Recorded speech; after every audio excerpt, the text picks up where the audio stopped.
Сөйлем қалай құралады? Сөздерді байланыстыратын 5 алтын ережені 1 минутта түсіндіреміз. Қиысу бастауыш пен баяндауыштың достығы. Мен барамын, сен барасың, бірге өзгереді. Матасу меншік иесін білдіреді. Абайдың өлеңі. Илік пен тәуелдік ажырамас жұп. Меңгеру етістіктің билігі. Ол сөзді септікке салады. Мектепке барды, кітапты оқыды. Қабысу ешқандай жалғаусыз байланыс. Биік тау 5 алма, жай ғана қатар тұрады.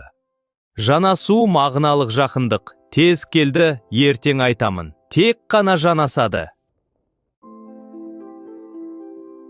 Сөз түзелді. Платформада біліміңді тексер.